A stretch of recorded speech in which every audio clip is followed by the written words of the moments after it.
दोस्तों, हम लोग ये सोचते हैं कि भाग्य और क्रम में कौन बड़ा है। इसी को अच्छे से समझने के लिए पुराणों में बताया गया है। एक बार की बात है, देवर्षि नारद वैकुंठ धाम गए। वहाँ उन्होंने भगवान विष्णु को प्रणाम किया और श्री हरि विष्णु भगवान से कहा, हे प्रभु, पृथ्वी पर अब आपका प्रभाव कम हो रहा है। धर्म की राह पर चलने वालों को कोई अच्छा फल नहीं मिल रहा और जो पाप कर रहे हैं उनका सब भला हो रहा है। उनके मजे ही मजे हैं। तब श्री हरि विष्णु भगवान ने कहा, ऐसा नहीं है नारद, जो भी हो रहा है सब नियति के कारण हो रहा है। नारद बोले, प्रभु, मैं तो यह सब पृथ्वी लोक देख कर आ रहा हूँ। पापियों को अच्छा फल मिल रहा है और भला करने वाले, धर्म के रास्ते पर चलने वाले लोगों को बुरा फल मिल रहा है। श्री विष्णु भगवान ने कहा, नारद, कोई ऐसी घटना बताओ जो तुमने देखा हो। तब नारद जी ने कहा, अभी मैं पृथ्वी लोक के एक जंगल से आ रहा हूँ। मैंने देखा वहाँ एक गाय दलदल में फंसी हुई थी। कोई उसे बचाने वाला नहीं था। तभी एक चोर उधर से गुजर रहा था। वह चोर गाय को फंसा हुआ देखकर भी रुका नहीं, बल्कि वह उस पर पैर रखकर दलदल लांग कर आगे निकल गया। आश्चर्य तो तब हुआ जब आगे जाकर उस चोर को सोने की मोहरों से भरी एक थैली मिली। थोड़ी देर बाद वहां से एक वृद्ध साधु गुजरा। उसने उस गाय को दलदल में फंसा देख उसको बचाने की पूरी कोशिश की।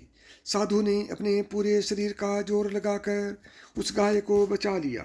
लेकिन मैंने देखा है कि गाय को दलदल से निकालने के बाद वह साधु जब कुछ दूर आगे गया तो एक गड्ढे में गिर गया। हे प्रभु, अब आप ही बताइए, यह कौन सा न्याय है। देवर्षि नारद की पूरी बात सुनने के बाद श्री हरि बोले, यह तो सही है, सही हुआ नारद जी। चोर गाय पर पैर रखकर भाग गया था। उसकी किस्मत में तो पहले से ही एक खजाना था, लेकिन उसके इस पाप के कारण उसे केवल कुछ मोहरें ही मिली।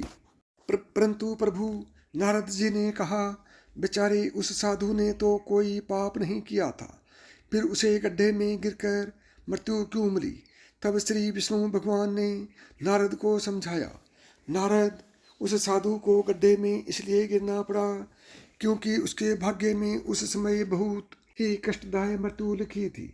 लेकिन गाय को बचाने के कारण उसके पुण्य बढ़ गए और उसकी मृत्यु एक छोटी सी चोट में बदल गई, जिससे उसे मृत्यु के समय बहुत ही कम दर्द का आभास हुआ और वह स्वर्ग के भागी बनता। अब नारद जी से संतुष्ट थे, इसलिए इंसान के क्रम से उसका भाग्य तय होता है। इंसान को कर्म करते रहना चाहिए, क्योंकि क्रम से भाग्य बदला जा सकता है। इसलिए कहा गया है, क्रम प्रधान विश्व रची राखा, जो जस करत सो तस फल चाखा। तुलसीदास जी कहते हैं कि यह विश्व क्रम प्रधान है। मनुष्य जैसा बोता है वैसा ही काटता है, यानी जैसे क्रम वह करता है उसे उनका वैसा ही फल मिल जाता है। तो साथियों, यदि आपको यह कहानी पसंद आई हो और आप इसी तरह की पौराणिक व धार्मिक कथाएं सुनना चाहते हैं तो अभी मिथास की कहानियाँ यूट्यूब चैनल को सब्सक्राइब करें। जय श्री कृष्ण।